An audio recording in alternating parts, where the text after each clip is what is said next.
Assalamu alaikum dears. I hope you all are okay. Here we are going to discuss another case that in which the Mr. D will be admitted. Assalamu alaikum. I hope you all are okay. Here we have another case of admitting a partners among into a existing partnership.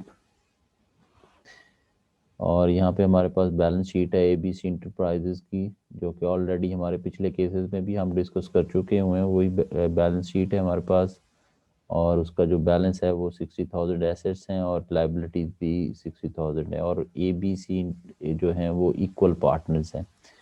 अब D जो है वो यहाँ पे admit होने जा रहा है, और उसके लिए हमें जनरल एंट्रीज और फिर बैलेंस शीट बनाना है ABCD इंटरप्राइजेज की।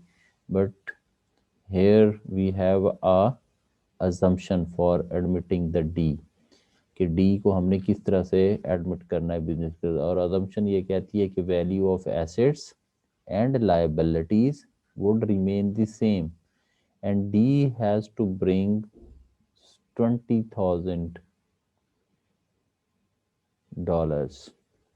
D has to bring $20,000 and he will be given one half share in the total business. Means के जो कमिंग पार्टनर है अब उसको बोनस जा रहा है बिजनेस, एग्जिस्टिंग बिजनेस में से। अब उसको बोनस, पहले जो हमने केस डील किए हैं उसमें ये था कि जो कमिंग पार्टनर था उसको less share as per his investment जो है ना वो मिल रही थी, और उसका जो बोनस था वो एग्जिस्टिंग पार्टनर्स को जा रहा था। अब इस केस में ये होने जा रहा है कि जो एग्जिस्टिंग पार्टनर्स हैं उनको लॉस बेयर करना पड़ेगा, ठीक है, और वो उनका जो लॉस होगा वो डी इंजॉय करेगा, और डी जो है ना वो विल गेट द बोनस। तो उसके लिए हमें जो है ना कुछ एडजस्टिंग जनरल एंट्रीज करनी होंगी ताकि हम इस प्रोसेस को समझ सकें कि किस तरह से जो है ना under this condition D will be entered into the partnership. Likewise, he is bringing 20,000 cash and will get the 1.5 share in the total business. अब हम जब 20,000 कैश जो है ना वो डेबिट करेंगे, cash is going to be debited 20,000। तो cash को हमने 20,000 से डेबिट कर दिया, और यहाँ पे भी कैश ऑलरेडी जो है ना वो 40,000 से डेबिट है। तो टोटल कैश की वर्थ जो होगी ये वो 60,000 होगी, और 20,000 ये मिला के यानी बिजनेस की जो टोटल वर्थ है वो 80,000 है। अब 80,000 जो है उसका हाफ जो है, अब हम डी का जो है ना वो शेयर कैलकुलेट कर लेंगे। डी का 1.5 ऑफ द टोटल वर्थ। तो टोटल बिजनेस की वर्थ जो है वो अब बन चुकी है by including this 20,000 into the existing asset side, यानी कैश डेबिट हुआ 20,000 से, तो इसका टी अकाउंट बनाया तो 40,000 से ऑलरेडी डेबिट है, तो यहाँ पे कैश की वर्थ जो है वो 60,000 हो गई, और टोटल वर्थ ऑफ एसेट जो है वो 80,000 हो गई है। तो डी का जो 20,000 आ रहा है उसको टोटल बिजनेस की वर्थ का 1.5 मिल रहा है। तो अब यहाँ पे हम उसका ये बना लेंगे,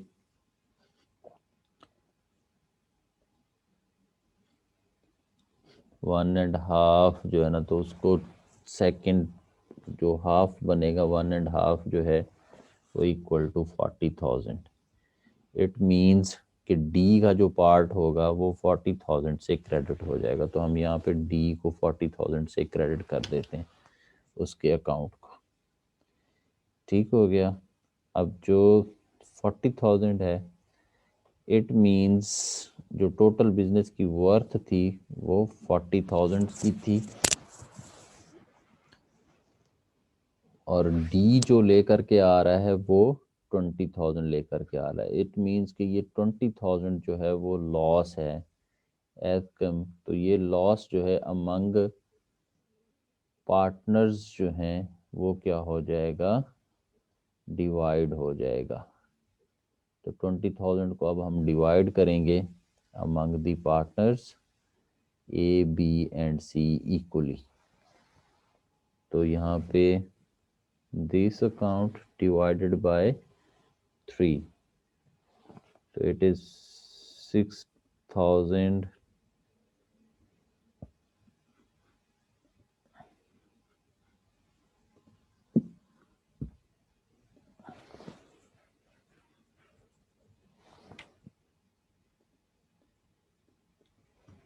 इक्वली यहाँ पे हमारे पास आ गए। तो यहाँ पे हम इसको नेट आउट कर लेते हैं। इमटेरियलिटी को यहाँ से हम इग्नोर कर देते हैं।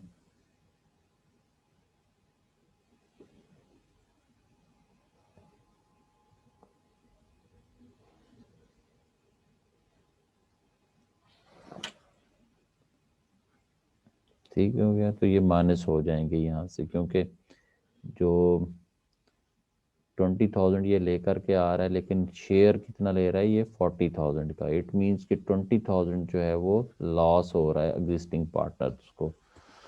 हम यानी आसान लफ्ज़ों में कह सकते हैं। तो उसकी वैल्यू अब न्यू जो बैलेंस बनेगा इसको हम जो है वो नेट आउट करेंगे दिस,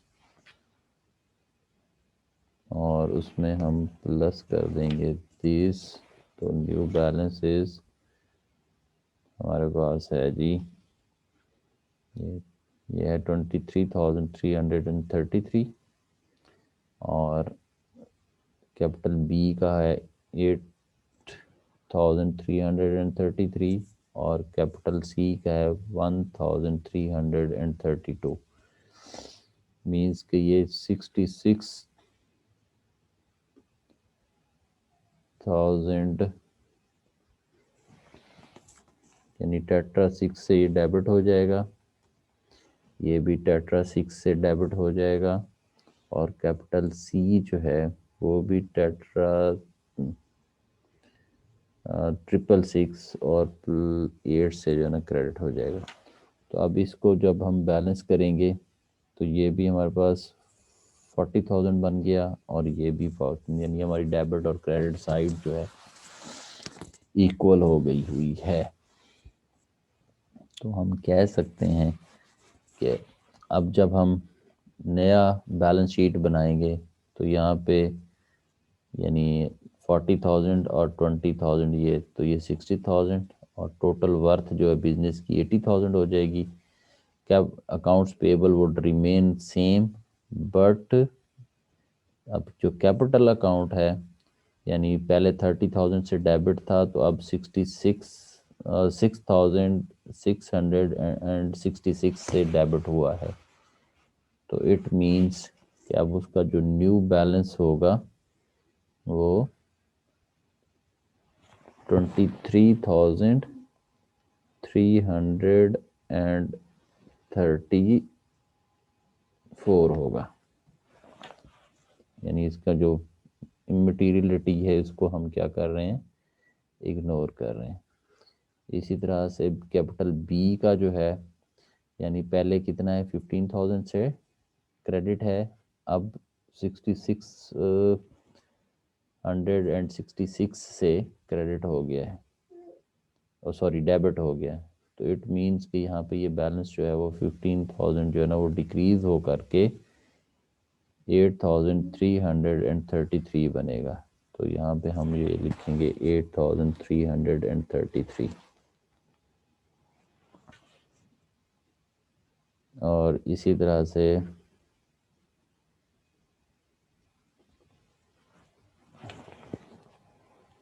33 है, क्योंकि इसको राउंड ऑफ मैं ऑलरेडी कर चुका हूँ यहाँ पे।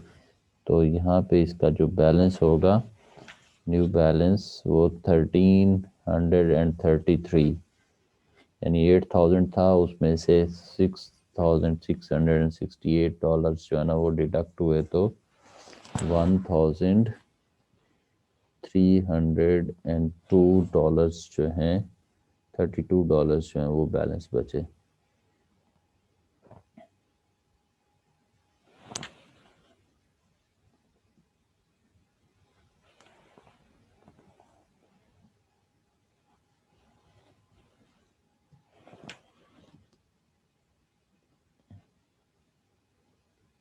और कैपिटल जो है डी, इसको किया हमने कैपिटल डी जो है, अब उसका जो न्यू बैलेंस है वो है इक्वल टू 40,000। तो अब हमारे पास एसेट्स भी इक्वल टू लायबिलिटीज, यानी अब टोटल एसेट्स, ये टोटल बिजनेस की जो वर्थ है वो हमारे पास $80,000 की है, और टोटल लायबिलिटीज भी अब हमारे पास $80,000 ही हैं। तो इस तरह से हमारा ये केस भी कंप्लीट होता है। अब इस केस में क्या हो रहा है कि जो एग्जिस्टिंग कमिंग पार्टनर जो है वो bringing less, but he is enjoying more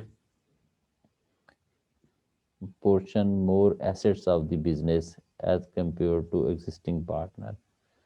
So he is enjoying the bonus now.